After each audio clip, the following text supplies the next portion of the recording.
जैसा अभी बात कर रहे थे, विश्व प्राण वृष्टि प्राण का सुयोग और संयोग। प्राण शक्ति की दिव्य विभूति में हम सभी ने चर्चा किया कि मानव जीवन में अनेक प्रकार की किस तरीके से शक्तियां उत्पन्न होती हैं, या यूं कहें कि मानव जीवन स्वयं ही एक स्वचालित यंत्र की तरह कार्य करता है। प्राण का एक रूप वह है जिससे यांत्रिक कार्य संपन्न होते हैं।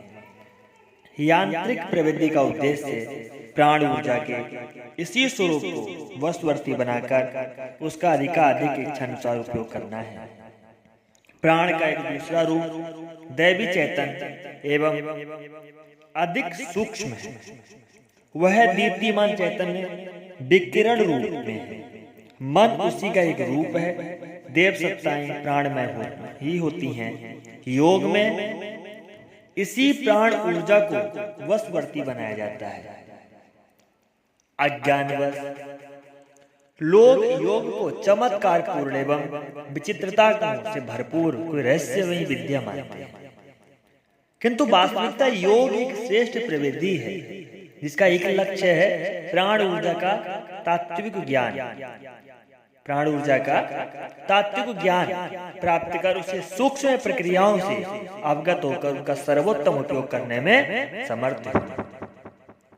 कुछ क्रियाएं ऐसी होती हैं जिनको उपयोग करने में सामर्थ्य नहीं है, या जो कोशिश करते हैं वह तो सामर्थ्यवान है, किंतु जिनको पता नहीं है या फिर अत्यधिक समय बीत जाने के बाद पता लगे, उनके लिए यह सारे कार्य करना, सही तरीके से कार्य कर पाना संभव नहीं हो पाता। प्राण शक्ति के अधिकतम उपयोग की प्रवृत्ति या योग के नाम से भी जानी जाती है। यांत्रिक प्रवृत्ति से वह अधिक समर्थ, अधिक एक शक्तिशाली एवं अधिक परिपूर्ण है। देखो, एक होता है पूर्ण, एक होता है परिपूर्ण। दोनों शब्द समान हैं, किंतु छोटा ही से फर्क है। जो पूर्ण है यानी उसमें सब है। परिपूर्ण अर्थात परिपूर्णता, जिसमें पूर्ण से भी अधिक, चाहे वह ज्ञान हो या सामर्थ्य हो या अनुभव हो। जब व्यक्ति सामान्य सांसारिक गतिविधियों में लिप्त रहता है, उस समय उसकी पिंड सत्ता में सक्रिय मुख्य प्राण प्रवाह संपूर्ण संवेदन तंत्र में फैला रहता है। इससे प्राण प्रवाह को जब जीव्र संवेग के साथ एक ही दिशा में निर्देशित किया जाता है, वह कितना विस्फोटक रूप धारण कर लेता है। इसका एक प्रमाण है जिसको बोलते हैं कामावेग, जो मन, बुद्धि एवं इंद्रियों की सामान्य वृत्तियों को उस समय पीछे ठेल देता है। मानव शरीर में विद्यमान प्राण शक्ति से ही समस्त अंतः संचालन एवं नाड़ी समूह संचालन होता है। मस्तिष्क की कल्पना या धारणा, यूं कहें इच्छा, निर्णय, नियंत्रण, स्मृति, प्रज्ञा, इतने इत्यादि समस्त शक्तियों का उत्पादन, अभिवर्धन एवं संचालन प्राण शक्ति के द्वारा ही संभव हो पाता है। इंद्रियों की सजीवता प्राण शक्ति से ही संभव है।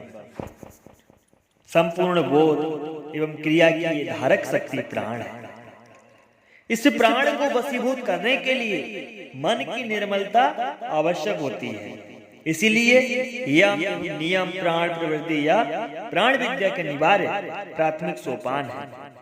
अहिंसा, सत्य, अस्तेय, ब्रह्मचर्य, अपरिग्रह को यम और शौच, संतोष, तप, स्वाध्याय एवं ईश्वर प्राणिधान को नियम कहते हैं। जैसा कि प्राय अभी बात की थी भारतीय दर्शन में, योग दर्शन में वही सेम चर्चा है, बस थोड़ा सा फर्क है समझने में। इन सभी यम नियमों के पालन से शरीर यंत्र शुद्ध बनता है और मन पवित्र बनता है। प्राण ऊर्जा के स्वरूप का बोध होता है और लक्ष्य के प्रति श्रद्धा उत्पन्न होती है। कहते हैं श्रद्धावान लभते ज्ञानम। श्रद्धा से ही ज्ञान पाया जा सकता है।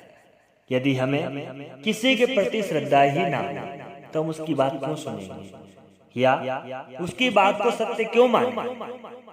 और जब श्रद्धा होती है किसी के प्रति फिर वह जो कहता है हम सुनते हैं, या जो वह कहता है हम उसको मानते हैं और जीवन में धारण करते हैं। इसलिए कहा गया श्रद्धावान लभते ज्ञानम, श्रद्धा से ज्ञान को पाने का सामर्थ्य मिलता है, और ज्ञान से संपूर्ण चीज या संपूर्ण जीवन के उपयोग होने वाला कार्य मिल सकता है या फिर मिलता है। यही से मन पवित्र बनता और प्राण ऊर्जा के स्वरूप का बोध होता है और लक्ष्य के प्रति श्रद्धा उत्पन्न होती है। इसके साथ आसन सिद्धि का अभ्यास आवश्यक है, जिससे पर्याप्त समय तक एक ही मुद्रा में स्थिर रहकर साधना अभ्यास किया जा सके। उसके उपरांत प्राणायाम का अभ्यास किया जाता है। सामान्यतः शरीर में क्रियाशील प्राण शक्ति अनियंत्रित ढंग से वासनाओं एवं तज्जन्य क्रियाओं के चंपल संकेतों पर थिरकती घूमती रहती है। उस शक्ति को इच्छानुसार चला सकने की साधना प्रवृत्ति प्राणायाम बोलते हैं। मन साधना या मन शुद्धि एवं प्राण साधना परस्पर अन्योन्याश्रित है। मन प्राण में जनक जन्य का संबंध है। बृहदारण्यक उपनिषद में कहते हैं, मन एव पिता वांग माता प्राण ऊर्जा। मन ही पिता है, विचार है, प्रक्रिया रूप वाली माता है, और प्राण संतान है, प्रजा भी है, क्योंकि कहा है मन एव पिता वांग माता प्राण प्रजा। विचार एवं प्राण प्रवाह तीनों को ही साधना अंतर्निहित है। मन और विचारों को एक ही दिशा धारा में नियोजित रखते हुए प्राण प्रवाह पर नियंत्रण प्राप्त करने का अभ्यास ही प्राणायाम कहलाता है। शरीरस्थ 5 प्राणों एवं 5 उप प्राणों के कार्यकलापों का स्वरूप भली भांति समझकर उन्हें वशवर्ती बनाना प्राण साधना है। ये सभी प्राण उप प्राण एक ही व्यष्टि प्राण के वर्गीकरण मात्र हैं। वास्तविकता मूल प्राण सत्ता एक ही है और वह विराट प्राण सत्ता का ही एक अंश है। जिस प्रकार ईश्वरीय शक्ति एक है और जो मानव प्रजाति है या संपूर्ण जीव प्रजाति जो है वह उसी का एक अंश है। ईश्वर अंश जीव अंश, उसी प्रकार प्राण सत्ता एक ही है। ये प्राण उप प्राण ये सब उसी के अंश हैं। पूर्ण अधिकार न सही विराट प्राण पर सीमित अधिकार भी व्यक्ति को कम शक्तिशाली नहीं बनाता। प्रबल प्राण संवेग से भौतिक द्रव्यों की प्रकृति का परिवर्तन हो सकता है और दूसरों की मन स्थितियों को प्रभावित किया जा सकता है। नियंत्रित प्राण शक्ति के द्वारा अचेतन मन को अपनी संपूर्ण क्षमता से सक्रिय बनाया जा सकता है। दूरदर्शन, दूर श्रवण या दूर अनुभूति, भविष्य दर्शन की शक्तियां इसी अचेतन मन में होती हैं। ग्रह नक्षत्रों सूक्ष्म लोकों से संबंध जोड़ना, दिव्य ज्ञान की ज्योति को दीप्तिमान रखना प्राण पर अधिकार पाने पर ही संभव है। किंतु उच्च स्तरीय प्राण साधना समर्थ मार्गदर्शन के निर्देशानुसार में ही सफल हो सकती है। कुछ लोग कहते हैं ना कि अगर हमने सुन लिया जान लिया तो हम साधना करते हैं। नहीं, इस तरह की साधना करने से सफलता कम मिलती है। साधना कब करनी चाहिए? जब एक योग्य गुरु से मार्गदर्शन मिले। यदि ऐसा ना होता तो गुरु का महत्व ही क्या होता?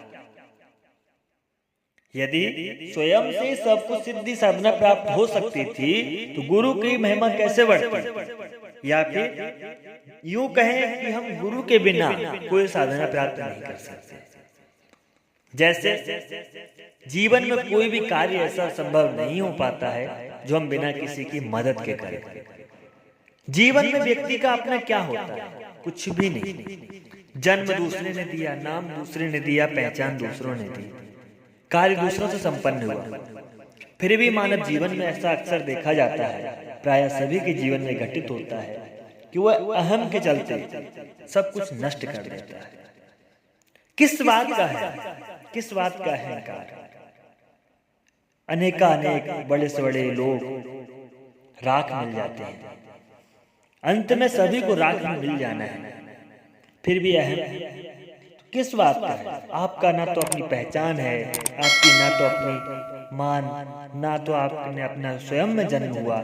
जन्म दूसरे का, दूसरे ने दिया, कर्म दूसरे के माध्यम से किया, पहचान दूसरे के माध्यम से मिली, अपना कुछ नहीं है जीवन में। तो किस बात का घमंड करना? घमंड करना ही सबसे बड़ा अभिमान ही सबसे बड़ा पाप होता है।